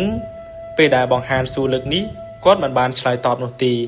មើលទៅកាន់ទឹកមុខរបស់គាត់គឺខុសប្លែកពីមុននេះគាត់រៀងញញឹមបន្តិចប៉ុន្តែពេលដែលគាត់ដើរចូលទៅកាន់កន្លែងព្រៃនឹងហើយទឹកមុខគាត់គឺប្រែប្រួលទាំងស្រុងថែមទាំងបានសម្លឹងសំឡក់ទៅកាន់បងក្លឹមដែលកំពុងតែប្រលះសាច់សត្វឆ្លុះទៀតបងហានគាត់ឆ្ងល់មិនដេចបានជាគាត់សួរនាំទៅលោកអ៊ំម្នាក់នេះគាត់មិនតបទៅវិញតែម្នាក់គឺបានត្រឹមតែឆ្ងល់តែប៉ុណ្ណោះហើយបរោះម្នាក់នោះគាត់ក៏បានដើរហួសផុតពីកន្លែងដែលបងគាត់ធ្វើធ្នាក់គឺគាត់ដើរទៅកាន់ទិសដៅដដែលគាត់បានដើរចូលមកកន្លែងនេះនៅពេលនោះម្នាក់គឺចាប់ផ្ដើមមានអារម្មណ៍មិនស្រួលនៅក្នុងខ្លួនហើយប៉ុន្តែក៏ចេះតែខំធ្វើធ្នាក់ដើម្បីឲ្យរួចរាល់ហើយមិនយូរប៉ុន្មានពួកគាត់ពិតជាធ្វើធ្នាក់រួចរាល់ពិតមែនបន្ទាប់ពីជួយគ្នាប្រលះសាច់និងប្រឡាក់រួចសាច់មួយចំនួនពួកគាត់ក៏បានយកទៅភ្ជួរដូចជាពេលមុនឯសាច់មួយចំនួនទូចគឺពួកគាត់យកទៅហូបនៅខាងលើគឺជាសាច់ដែលឆ្អិនពេលនោះស្បៃរាត្រីគឺបានគ្របដណ្ដប់ពេះពេញព្រៃទៅហើយទីណាក៏ងងឹតមើលអ្វីមិនឃើញដែរហើយមានតែពួកគាត់4នាក់តែប៉ុណ្ណោះដែលនៅក្នុងព្រៃស្ងាត់រួមជាមួយនឹងពន្លឺភ្លើងចន្លុះនៅលើធ្នាក់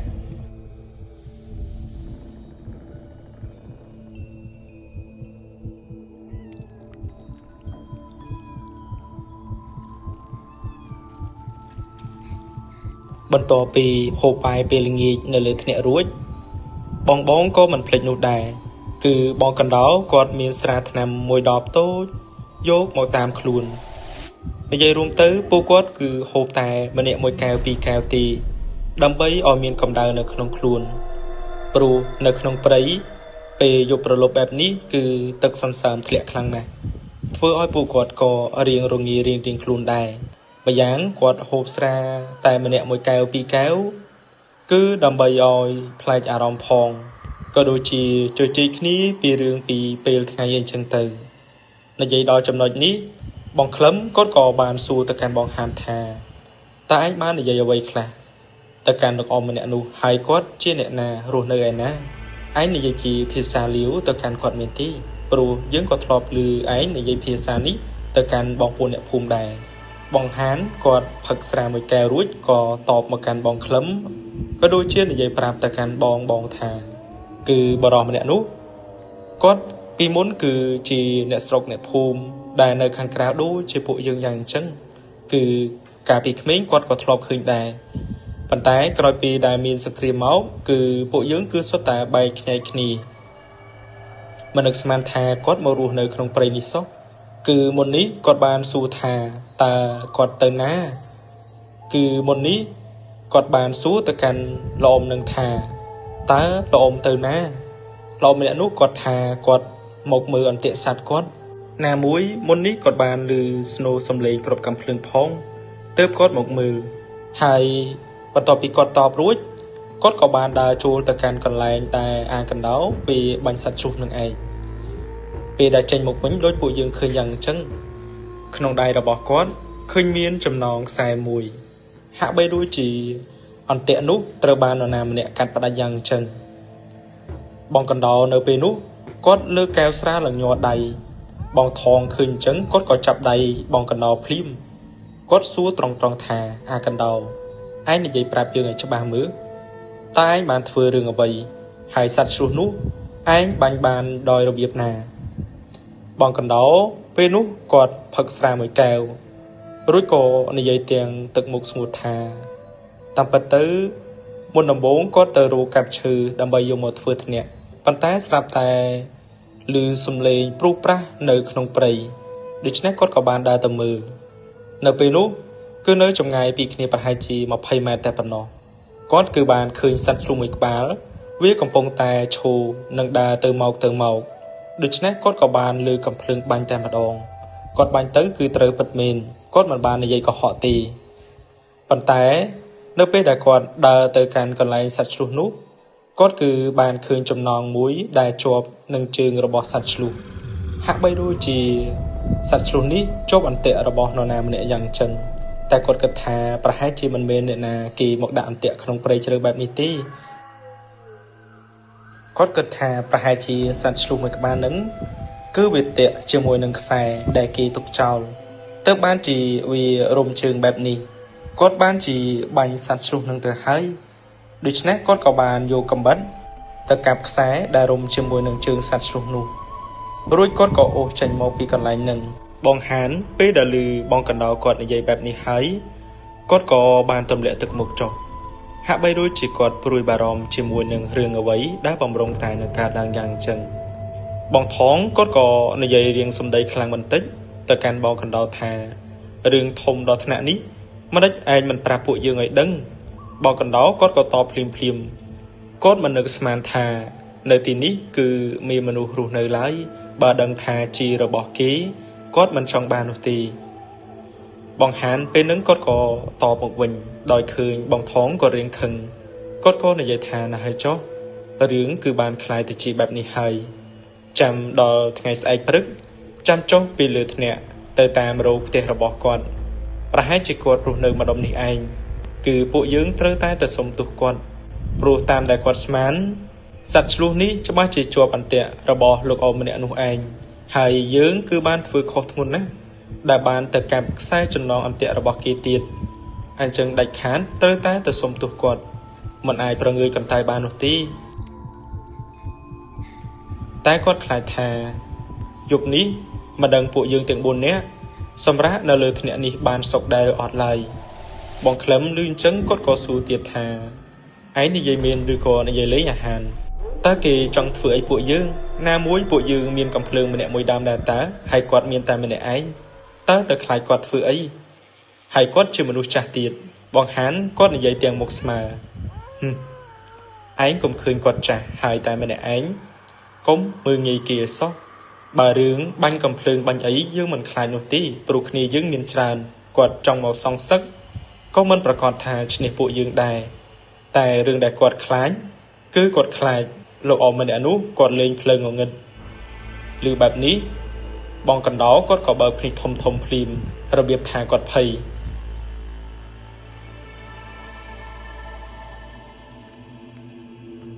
ម្នាក់ក៏អង្គុយនៅលើថ្នាក់ដោយស្ងៀមស្ងាត់បងថងនិងបងហានពួកគាត់ទាំងពីរគឺកំពុងតែមកមានញឹកនៅក្នុងការយករបស់របរអាគមរបស់ពួកគាត់យកមកជូតសម្អាតរៀងខ្លួនព្រោះពួកគាត់ទាំងពីរដឹងហើយថាយប់នេះនឹងត្រូវប៉ះអ្វីអំឡុងពេលនោះបងកណ្ដោគាត់ក៏បានយកដៃចង្អុលទៅកាន់ព្រៃនៅទិសខាងកើតគឺហាក់បីដូចជាមានពន្លឺភ្លើងចន្លុះអ្វីនៅលើដើមឈើយ៉ាងអញ្ចឹងចម្ងាយក្នុងព្រៃហើយពេលយប់បែបនេះទោះបីជាចម្ងាយរាប់រយម៉ែត្រក៏អាចមើលឃើញដែរកុំថាឡើយភ្លើងចន្លុះត្រឹមតែភ្លើងកន្ទុយបារីដែលគេជក់នៅពេលយប់ក៏អាចមើលឃើញច្បាស់ដែរព្រោះជាទីយប់ងងឹតម្នាក់គឺមិនដឹងថាគឺជាភ្លើងអ្វីឲ្យពិតប្រាកដទេនៅអំឡុងពេលដែលម្នាក់កំពុងតែសម្លឹងមើលទៅកាន់ភ្លើងដែលនៅលើដើមឈើនោះក៏ស្រាប់តែឮសំឡេងសត្វទីទុយនៅក្នុងព្រៃវាហើរមកទុំនៅលើដើមឈើក្បែរថ្នាក់របស់ពួកគាត់សំឡេងសត្វទីទុយយំឡើងក្រលួចអូយគាត់ថាព្រឺក្បាលណាស់នៅពេលនោះមិនត្រឹមតែប៉ុណ្ណោះមិនដឹងថាអាសត្វឆ្កែព្រៃមកពីណានោះទេវាមកលូត្រហឹងឡើងក្រលួចនៅជុំវិញកន្លែងតាមឈើដែលពួកគាត់ធ្វើថ្នាក់ឲ្យហេតុបែបនេះហើយបងថងនិងបងហានគាត់ក៏មើលមុខគ្នាពេលនេះពួកគាត់គឺច្បាស់ 100% ហើយថាយប់នឹងដឹងតែមានរឿងជាមិនខានហើយជួលប្រហែលជា5ទៅ6នាទីតែប៉ុណ្ណោះក៏លឺសម្រាប់ជើងមនុស្សដើរស្រុបដើរចេញមកពីទីងងឹតរួចក៏មកឈរនៅក្រោមថ្នាក់របស់ពួកគាត់បងទាំង4ក៏រលេចមើលទៅខាងក្រោមថ្នាក់នៅក្បែរពន្លឺភ្នក់ភ្លើងដែលពួកគាត់បានបង្កាន់នោះគឺជារូបរាងទាហាន3នាក់ហើយការស្លៀកពាក់របស់គេគឺមិនមែនជាទាហានខាងរដ្ឋាភិបាលឡើយមើលទៅពួកគេគឺជាទាហានខាងខ្មែរក្រហមបរិះដែលជាទាហាននៅខាងក្រោមនោះគេក៏ស្រែកសួរមកកាន់ពួកគាត់ថាតើឯងមកពីណាម្ចាស់របស់គេគឺប្រើពួកអញឲ្យមកអូសកពួកឯងចុះពីលើថ្នាក់ឮបែបនេះបងហាននិងបងថងគាត់ខឹងណាស់ព្រោះជាយូរណាស់មកហើយមិនដែលមានអ្នកណានិយាយពាក្យប្រមាថបែបនេះមកកាន់ពួកគាត់ទេគេនិយាយមិនទាន់បានប៉ុន្មានម៉ាត់ផងសំឡេងស្នូគ្រប់កំភ្លើងដែលចេញពីដៃរបស់បងក្លឹមក៏បានមកលឺឡើងស្មាទោសគាត់ថាមួយគ្រាប់នឹងគឺបាញ់គ្មានខុសទេត្រូវទាហានខ្មែរក្រហមម្នាក់ដេកទៅលើដីតែអ្វីដែលនឹកស្មានមិនដល់បងក្លឹមគាត់បើកភ្នែកធំភ្លាមព្រោះតែទាហានដែលត្រូវគាត់បាញ់ត្រូវនោះគេគឺស្រាប់តែក្រោកឈរមកវិញធ្វើមិនដឹងរួចគ្នារបស់គេ2នាក់ទៀតក៏ឈរសើចក៏ក្អឹកនៅក្រោមដើមឈើនោះឯងពេលនេះទើបពួកគាត់ដឹងថាទាហានទាំង3នាក់នេះពួកគេគឺជាទាហានខ្មោចមិនមែនជាមនុស្សដូចជាពួកគាត់នោះឡើយបងហានមិនចាំយូរឡើយគាត់ក៏ដកចេញរូបសូនក្របីអាគមរបស់គាត់សូត្ររួចក៏ទម្លាក់ទៅខាងក្រោមដើមឈើក្របីនឹងគ្រាន់តែធ្លាក់ដល់ដីភ្លាមក៏រីកមាឌធំសឹងតែប៉ិនសត្វដំរីទៅហើយក្របីអាគមរបស់បងហានក៏ចាប់ផ្ដើមដេញវត្តទាហានទាំង3នាក់នោះគាត់ថាមើលទៅគឺអាក្រក់មើលណាគឺវត្តមួយស្នែងស្ទើរតែដាច់ពាក់កណ្ដាលខ្លួនទៅហើយចំណែកពួកខ្មោចទាហាន3នាក់នោះវិញគឺមានតែខ្មោចទាហានម្នាក់ទេដែលរត់ចូលក្នុងព្រៃទាន់ចំណែកឯខ្មោចទាហាន2នាក់ទៀតគឺត្រូវបានក្របីអាគមរបស់បងហានវាវត្តឡើងខ្ទេចពួកវីនៅកន្លែងនឹងទៅហើយអាចថាខ្មោចទាហាន2នាក់នោះគឺត្រូវបានខ្ចាយវិញ្ញាណបាត់ទៅហើយបងកណ្ដោអំបញ្ញមិញគាត់រៀងភ័យប៉ុន្តែនៅពេលដែលឃើញខាងគាត់ឈ្នះបែបនេះគាត់ក៏លូតអដោយគាត់ភ្លេចខ្លួន បងគាត់ចេះតែមើលបន្ទាប់មកដោយឃើញអ្នករាល់គ្នាគេអង្គុយបងកណ្ដោគាត់ក៏ចាប់ផ្ដើមអង្គុយមកវិញអំបញ្ញមិញគឺគាត់សប្បាយចិត្តពេកហើយរឿងគឺមិនចប់តែត្រឹមនេះទេយប់នោះមួយសន្ទុះធំក្រោយមកទៀតស្រាប់តែសត្វស្លាបដែលវាដេកនៅតាមចុងឈើគឺចាប់ផ្ដើមហោះចោលសម្បុកទាំងវងនេះគឺបញ្ជាក់បានថាច្បាស់ជាមានសភាវៈអ្វីគួរឲ្យខ្លាចកំពុងតែបំលាស់ទីមកកាន់ទីនេះហើយបើមិនចឹងទេសត្វស្លាបវាក៏មិនផ្អើលដែរហើយមិនខុសពីការគិតរបស់បងទាំងពីរអ្នកនោះទេពេលនោះស្រាប់តែមានសភាវៈដ៏ចម្លែកមួយរូបរាងគឺជាខ្លួនមនុស្សប៉ុន្តែក្បាលវិញគឺជាក្បាលសត្វក្របីភ្នែកវាឡើងក្រហមកម្ពស់មិនក្រោម3ម៉ែត្រនោះទេមានវាធំណាស់គឺវាដើរចេញមកពីទិសដៅដែលពួកគាត់បានឃើញពន្លឺភ្លើងនៅលើដើមឈើនឹងឯងបងក្លឹមនិងបងកណ្ដោគ្រាន់តែឃើញបែបនេះពួកគាត់មិនហ៊ានអង្គុយម្នាក់ឯងទេគឺបងទាំងពីរក៏ត្បូងចូលមកអង្គុយពីក្រោយបងថងនិងបងហានប៉ុន្តែក្រឡេកមើលទៅកាន់ទឹកមុខរបស់បងហានវិញគឺគាត់គ្មានញញើតអ្វីបន្តិចនោះទេរួចគាត់ក៏បានយករបស់អ្វីម្យ៉ាងចេញមកពីក្នុងថង់យាមរបស់គាត់សូម្បីតែបងថងដែលជាមិត្តភក្តិជិតស្និទ្ធគាត់ក៏មិនដែលឃើញរបស់នោះឡើយរបៀបថាពួកគាត់គឺធ្លាប់តែចូលសមរភូមិធ្លាប់រងគ្រាប់ឲ្យគ្នាទៅវិញទៅមកដឹងត្រឹមថាបងហានគាត់ក៏ជាមនុស្សដែលមានស្បែកគង់ដែរប៉ុន្តែបើរឿងប៉ះសឹកអាគមនេះគឺជាលើកទី1ហើយដែលបងថងគាត់បានឃើញសមត្ថភាពរឿងអាគមរបស់បងហាននោះគឺជារូបចម្លាក់ឈើមួយដែលឡើងខ្មៅរលោងរូបចម្លាក់នោះគឺមានចាអក្សរបាលីជាច្រើនមិនដឹងថាជារបស់អ្វីពិតប្រាកដទេព្រោះគាត់មិនហ៊ានសួរបងហានឡើយបងហានគាត់សូត្រផ្លុំរួចគាត់ក៏និយាយជាភាសាជនជាតិរបស់គាត់មិនដឹងថាគាត់និយាយថាម៉េចនោះទេពេលនោះ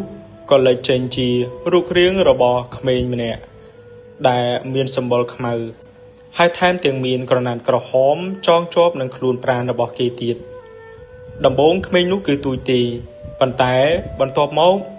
មាឌរបស់វាក៏ចេះតែរីកមាឌធំទៅរហូតដល់ធំប៉ុនទំហំអសុរកាយមនុស្សក្បាលក្របីនោះមិនត្រឹមតែប៉ុណ្ណោះក្មេងម្នាក់នោះគេថែមទាំងមានលំពេងមុខ3មួយ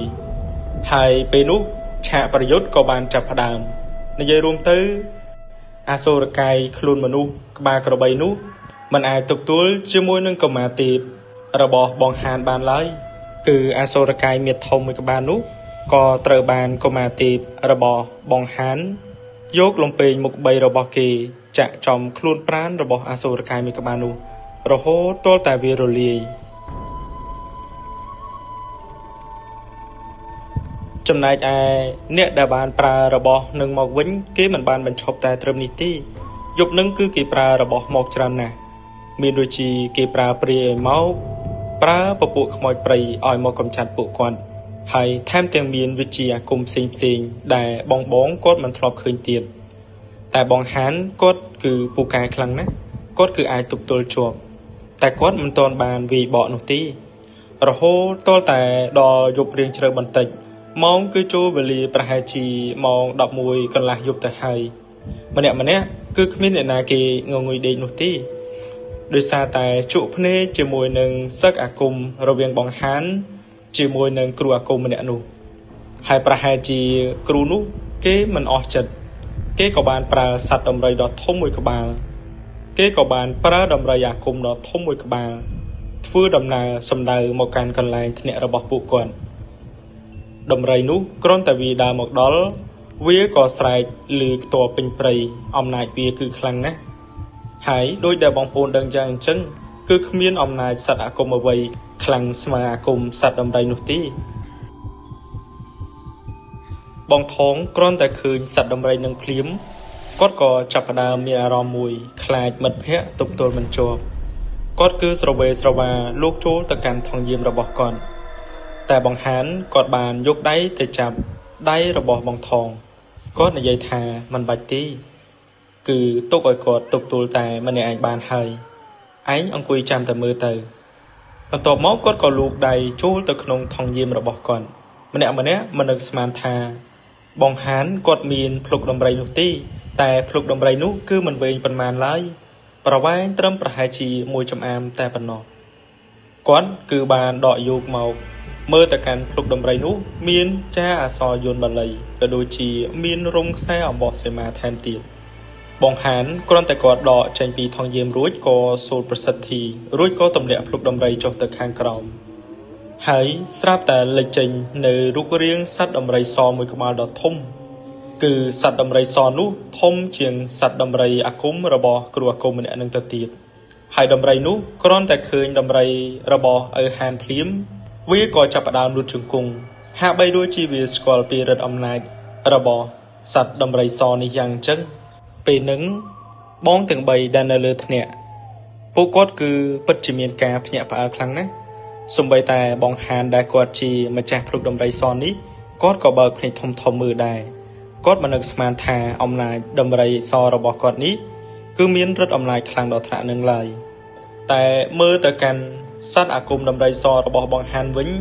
វាហាក់បីដូចជាមិនអស់ចិត្តព្រោះវាមិនទាន់បានប្រយុទ្ធសំបីតែបន្តិចនោះទេហើយវាក៏ចាប់ផ្ដើមលើកជើងពីរឡើងទៅលើស្រែកមួយទំហឹងឡើងខ្ទាស់ពេញព្រៃទៅហើយអំណាចវាគឺខ្លាំងណាស់អញ្ចឹងតើបានជាដំរីខ្មៅមួយក្បាលនោះវាមិនហ៊ានជាមួយនឹងសត្វដំរីសមួយក្បាលនេះហើយពេលនោះសត្វដំរីអាគមពណ៌ខ្មៅរបស់គ្រូអាគមម្នាក់នោះវាក៏បានដើរទៅកាន់ទិសដៅដែលបងគាត់បានឃើញមានពន្លឺភ្លើងនៅលើដើមឈើនោះឯងចំណែកឯសត្វដំរីសរបស់បងហានវិញវាក៏បានរលាយคล้ายទៅជារូបរាងដើមបងហានគាត់ក៏យកភ្លុកដំរីញាត់ចូលមកកាន់ថង់យាមរបស់គាត់វិញទល់តែបានប្រហែលជាមួយសន្ទុះដែរទើបចាប់ផ្ដើមឮសំឡេងបរោះវ័យចំណាស់ម្នាក់និយាយមកពួកគាត់ម្នាក់គឺសុទ្ធតែឮទាំងអស់គ្រាន់ថាគាត់និយាយជាភាសាលាវពេលនោះបងហានគាត់ក៏បានតពី3ម៉ាត់ទៅកាន់បរោះម្នាក់នឹងដែរហើយបងគាត់មិនដឹងខ្លឹមសារអត្ថន័យនៃការនិយាយគ្នារបស់ពួកគាត់ទេតលតែការសន្ទនានោះចប់ទើបបងហានគាត់ប្រាប់ថាគឺគាត់ប្រាប់គេថាគាត់គឺជាអ្នកភូមិខាងក្រៅដែលនៅក្បែរព្រៃនេះហើយពេលប្រាប់ភូមិស្រុកទៅទើបគាត់ស្គាល់ហើយគាត់ក៏បានប្រាប់ពីប្រវត្តិភ្លុកដំរីនេះទៅកាន់លោកអ៊ំវ័យចំណាស់ម្នាក់នោះឲ្យគាត់បានដឹងដែរហើយគាត់ថែមទាំងប្រាប់ថានៅថ្ងៃស្អែកគាត់នឹងនាំមិត្តភ័ក្តិ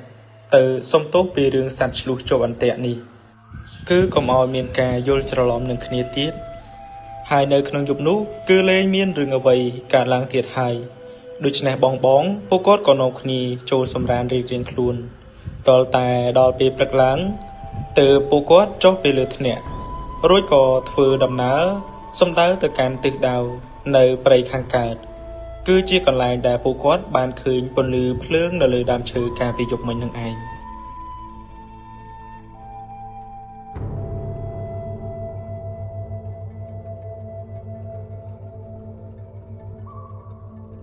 លុះបន្ទាប់ពីបងពួកគាត់បានដើរចូលប្រហែលជាកន្លះម៉ោងទើបពួកគាត់បានជួបប្រទះជាមួយនឹងផ្ទះមួយដែលនៅលើដើមឈើមើលទៅកាន់ផ្ទះមួយនោះគឺចម្លែកខ្លាំងណាស់គឺផ្ទះដែលនៅលើដើមឈើនោះគឺផ្ទះនោះគេធ្វើជាប់ជាមួយនឹងដើមឈើហើយកម្ពស់ផុតពីដីចូលប្រហែលជា5ទៅ6ម៉ែត្រអញ្ចឹងតើទើបបានកាលពីយប់មិញបងគាត់បានមើលឃើញភ្លើងដែលនៅលើដើមឈើតាមពិតគឺជាភ្លើងចន្លុះដែលដុតបំភ្លឺនៅកន្លែងផ្ទះនេះសោះហើយនៅជុំវិញបរិវេណដើមឈើនោះគឺម្ចាស់ផ្ទះគេបានធ្វើជារបងហើយថែមទាំងសម្រួចឈើជាច្រើនតម្រៀបធ្វើជារបងព័ទ្ធជុំវិញដើមឈើនោះចំណែកឯទីធ្លានៅខាងក្រោមដើមឈើវិញគឺឡើងរលោងហើយក៏ឃើញមានក្មេងស្រីម្នាក់អាយុប្រហែលជា15ទៅ16ឆ្នាំនាងគឺកំពុងតែបោះសម្អាតស្លឹកឈើដែលជ្រុះពីលើដើមឈើនឹង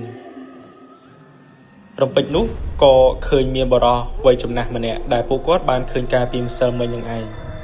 គាត់គឺបានឈរសម្លឹងមើលបងពីលើខ្ទមដែលនៅលើដើមឈើនោះបន្ទាប់ពីឃើញបងគាត់មកដល់លោកអ៊ំម្នាក់នោះគាត់ក៏បានចុះពីលើដើមឈើនិយាយទៅធ្វើត្បិតតែផ្ទះរបស់គាត់ធ្វើនៅលើដើមឈើពិតមែន តែគាត់ធ្វើជាចណ្ដាលឡើងស្រួលមិនពិបាកឡើងចុះនោះទេពេលដែលគាត់ចុះមកដល់គាត់ក៏ហៅបងឲ្យចូលមកលេងផ្ទះរបស់គាត់ហើយគាត់មានគ្រែ